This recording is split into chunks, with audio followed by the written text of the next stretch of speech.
যে জামাত মানেই পাকিস্তানি, আমি পাকিস্তানি অ্যাজ এন এথনিসিটি বলতেছি না। সেটা তো কত চমৎকার চমৎকার গজল গায়কে আপনি চমৎকার বলতেছেন। আমি শুধু আপনাকে একটা জিনিস, মানে আমার প্রশ্নটা আমি ক্লিয়ার করি। প্রথম কথা, একটা রাজনৈতিক দল যদি একটা বিচারিক আদালতের রায়কে বিচারিক হত্যাকাণ্ড মনে করে, যদি মনে করে যে তাদের ছবি দিয়ে তাদেরকে দেশপ্রেমিক বলতে হবে, সেইটা বিচার করার ভার কি আমাদের নিজের হাতে তুলে নেওয়া উচিত? উনি যদি কারো আপনি তুলে নিছেন, তো আপনি তুলে নিয়ে তার একটা পাল্টা জায়গায় নিয়ে গেছেন। তো কেউ যদি বলে যে নিজামীর বাংলায় অমুকের ঠাই নাই, যে কারো বাংলায়, মানে এটা এখন রনির বাংলায় বললে বা মেঘমল্লারের, আমি যেমন এটাকে মেঘমল্লারের বাংলা বলতে চাই, তো এখন রনি যদি আমাকে এটার জন্য আক্রমণ করে, রনিকে এটা আক্রমণটা করতে পারবে নাকি ওর জাজ করতে হবে ও ঠিক বলতেছে না ভুল বলতেছে? কি করবে আসলে? প্রমাণ কোথায় হলো? মানে আমরা তো এখানে সম্মুখ অবস্থান নিছি, কোন রকম তো কোনো মানে কি বলবো হতাহতের ঘটনা তো ঘটে নাই। না, হতাহতটা পরে হয়েছে, মানে আদর্শটা আমি বুঝতে চাচ্ছি আপনার কাছে খারাপ কেন লাগতেছে বিশ্ববিদ্যালয়ের জায়গায়। বিশ্ববিদ্যালয়ের খুব ক্লিয়ারলি বলি যে ধরেন তারা যুদ্ধাপরাধী কিনা এই নিয়ে আপনি তর্ক করেন, সমস্যা নেই, কিন্তু তারা যে রাজাকার এটা নিয়ে তো কোনো দ্বিমত নাই। তারা যে পাকিস্তানের পক্ষে অবস্থান নিয়েছিল 1971 সময়, এবং তারা সেই সময় আল বদর বলেন, আল শামস বলেন, এই বাহিনীগুলির নেতা হিসেবে অনেক লোকজন ছিলেন। তাদেরকে আমি বলতেছি যে তাদের বাংলায়, বাংলাদেশ তো একটা কনসেপশন, বাংলাদেশ তো শুধুমাত্র একটা রাষ্ট্র না। আপনি যখন পাকিস্তানের হতে, আমরা বলছি 47 আমাদের অর্জন, আমাদের অর্জন 47-এর ঘটনা ধরে আপনি যখন দেশভাগের ক্ষেত্রে আপনি বলতেছেন। কিন্তু মিস্টার বসু, আমার আসলে আমার দেশ সম্পর্কে আইডিয়াটা আপনি আমাকে আরেকটু কনসেপ্টটা যদি একটু ক্লিয়ার করতেন। আমার তো ধারণা ছিল যে বাংলাদেশটা হচ্ছে এমন একটা দেশ, সেটা সবারই বাংলাদেশ, রাজাকারদের বাংলাদেশ এটা হইতে পারবে না। এইটা কি আমরা চাই যে রাজাকারদের কি আমরা এখন কোথাও ফেলে দিব বা কোথাও তাড়িয়ে দিব যদি আমাদের শক্তি থাকে? ব্যাপারটা কি এরকম চিহ্নিত করব? মানে রাজাকাররা তো সরকারের আশপাশ দিয়ে ঘোরাঘুরি করতেছে, তারাই দেওয়ার আলোচনা আসতেছে কোত্থেকে? আমার যেটা খুব প্যারা লাগতেছে গোটা কনভারসেশনটাই মনে হচ্ছে যে জামাত ইসলামী সামহাও 5ই আগস্টের পর একটা প্রান্তিক ক্যারেক্টার। মানে আপনি আমাদের প্রক্টর বলছে তিনি নাকি পারমিট উইথড্র করছেন, তারপরে প্রোগ্রাম 3 দিন চলছে, তাহলে ডিফ্যাক্টো প্রক্টর তো আসলে এসএম ফরহাদ এখন ঢাকা বিশ্ববিদ্যালয়ে। সো এইভাবে কথা বলার তো কোনো সুযোগ নাই যে তারা প্রান্তিক এবং তাদেরকে জায়গা দেওয়া হইতেছে না। তারা গত 1 বছর ধরে প্রোগ্রাম করছে, আজকে এবার কি তারা প্রথম প্রোগ্রাম করলো? 36শে জুলাইয়ের প্রোগ্রাম তারা টিএসসির ভিতরে বিশাল বিশাল হোর্ডিং দিয়ে টানা করছে। আমরা তাদের সাথে রাজনৈতিকভাবে অপোজ দেখে আমরা কি করছি? আমরা 14ই ডিসেম্বর টিএসসির বাইরে অন্যান্য বিভিন্ন রকম ডেমনস্ট্রেশন করে ওখানে অন্যান্য আপনার মানে 14ই ডিসেম্বরের যে ইতিহাস সেটা সামনে আনার চেষ্টা করছি। তো গণতান্ত্রিক পলিটিতে সেটাই হবে যে আমি তো তাকে কখনোই মানে কি বলবো আক্রান্ত করে উঠাই দিতে হবে, তাকে ছড়াই দিতে হবে, এই কথা তো কেউ বলতে যায় নাই। কিন্তু আপনি দেখেন যে আমি মানে একদম চিহ্নিত পাকিস্তানপন্থী নেতাদের ছবি 36শে জুলাইয়ের প্রোগ্রামে আপনার ওখানে বসায় দিলাম, এবং বসায় দেওয়ার পর যে রিপারকাশন আসলো, সেই রিপারকাশন কিন্তু গোটা পলিটিটা থেকেই আসলো। কিন্তু সেটা পার্টিকুলারলি যেহেতু আমরা ওখানে ভ্যানগার্ড অবস্থায় না বসু, আমি বলি আমার কিন্তু অন্য পলিটিক্যাল পার্টিগুলি কি বলছে না বলছে, আমি শুধু আপনার ধ্যানটাই আমি আসলে বুঝতে চাই যে আপনি যে তাহলে বলি আপনার কেন আপনি কেন মানসিক বা শারীরিকভাবে আহত হচ্ছেন ওদের ছবি এখানে টানানো দেখে? মানে মানে মানে আমি রাজাকারের ছবি দেখে না, আমার আহত লাগে না, কারণ আমি তো আর ওদেরকে আমি তো বাংলাদেশটা সব মানুষের বাংলাদেশ জানতে মনে করি আর কি। খালেদ ভাই, এখানে তো নাগরিক অধিকারের প্রশ্ন তোলার কথা আসতেছে কোত্থেকে? যাদের ছবি দেওয়া হচ্ছে তারা সবাই মৃত, কাজে এখানে তাদেরকে বাংলাদেশে থাকতে দিব না, পাকিস্তানে পাঠাই দিব, that is not the discussion we are having. আলোচনাটা হচ্ছে যে তাদেরকে আমি হিরো হিসেবে সেলিব্রেট করবো কিনা। তারা বলতেছে যে তারা ভিকটিম হিসেবে রাখা হয়েছে, কিন্তু তার পর মুহূর্তে তারা যখন স্লোগান দিচ্ছে তখন তারা তাদেরকে হিরো হিসেবে সেলিব্রেট করতেছে।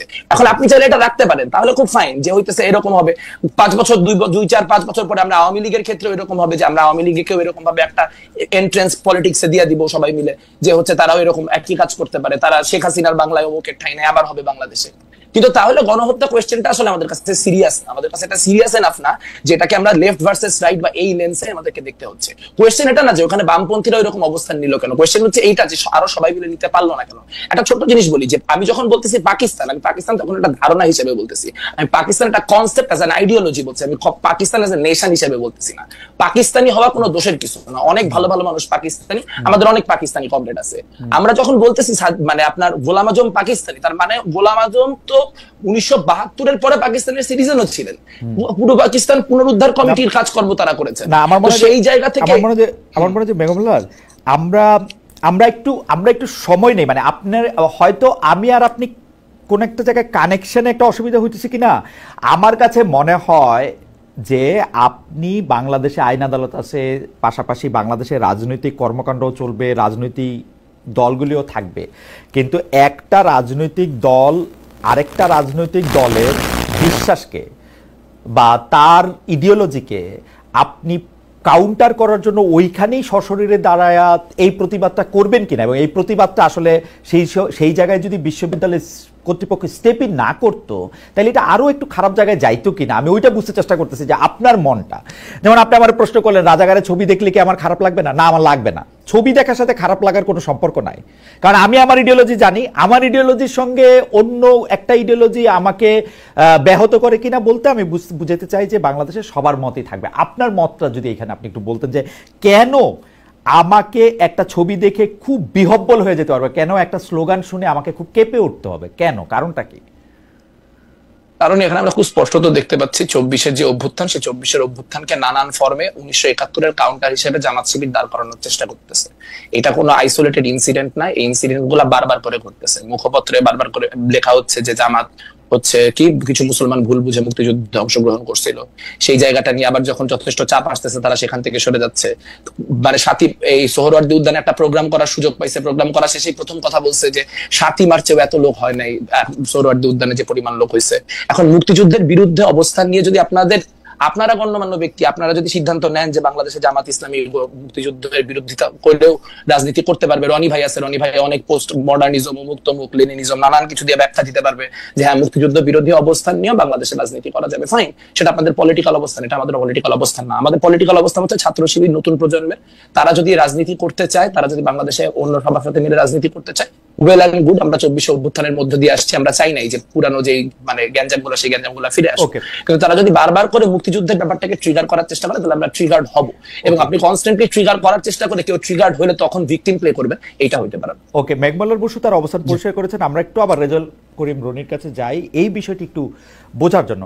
জনাব রেজাল করিম রনি, আপনি নিশ্চয়ই খেয়াল করেছেন যে শিবির তার রাজনৈতিক বক্তৃতায় হোক, আমাদের সাথে কথা বলার সময় হোক, তারা সবসময় এটা বলে যে তাদের প্রজন্মের বেশিরভাগই বা সবাই 71 পরবর্তী, সুতরাং তাদেরকে রাজাকার ট্যাগ দেওয়া, তাদেরকে রাজাকার বলা, পাকিস্তানপন্থী বলা এগুলি আসলে ঠিক না। কিন্তু তারা যখন কাউকে হিরো নির্বাচিত করতেছে, সেই হিরো নির্বাচিত করতেছে তাদের যারা আসলে বাংলাদেশে অভ্যুদয়ের সময় মানে ওপেনলি বাংলাদেশের বিপক্ষে অবস্থান নিছে, যেটাকে আপনি খুব সুন্দর কয়েন করছেন যে জামাত সারা জীবন পিপলের বিপক্ষে আর অ্যাডমিনিস্ট্রেশনের পক্ষে থাকে, এরকম একটা সুন্দর লাইন আপনি এটা বলছেন যে তাদের পলিটিক্যাল অবস্থানটাই খুব গোলমেলে। তো এই কিন্তু শিবির যে এইটা করে, এইটা শিবিরকে আসলে বলার উপায় কি? আমি শুধু আপনাকে মনে করে দিতে চাই যে জামাতের যে শীর্ষ নেতা জনাব শফিকুর রহমান, উনি আমার এক প্রশ্নের জবাবে সরাসরি বলছেন যে আমরা 47 থেকে আজকের দিন পর্যন্ত আমাদের কোনো কারণে যদি মানুষ মনে কষ্ট, মনে দুঃখ এগুলি পেয়ে থাকেন, সে তার জন্য আমরা দুঃখিত, আমরা এগুলির জন্য আসলে একদম আনকন্ডিশনাল। আমি তাকে স্পেসিফিক জিজ্ঞেস করছিলাম এই 47 থেকে আজকের দিনের মধ্যে 71 আছে কিনা, উনি বলছে সবই আছে।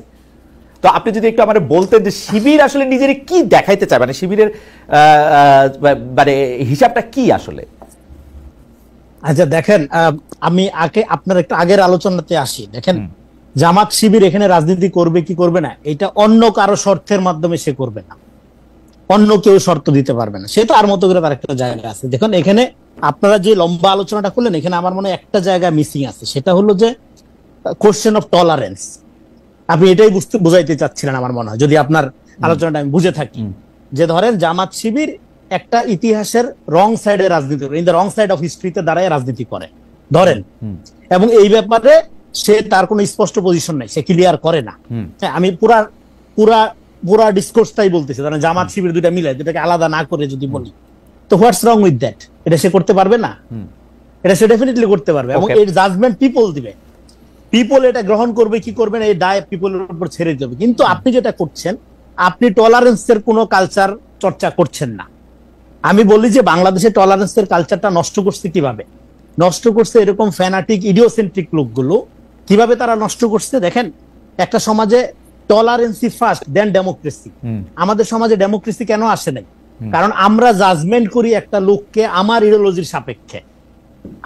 দেখেন ইতিহাসে এক সময় যে বিষয়গুলো পূজনীয় ছিল, মুক্তির প্রতীক ছিল, এবং মুক্তির আকাঙ্ক্ষার ভেতর থেকে যে সমস্ত স্লোগান উচ্চারিত হয়েছিল পরবর্তী সময়ে সেগুলো নির্যাতনের হাতিয়ার হয়ে উঠতে পারে, যেমন ৭১-এর চেতনা।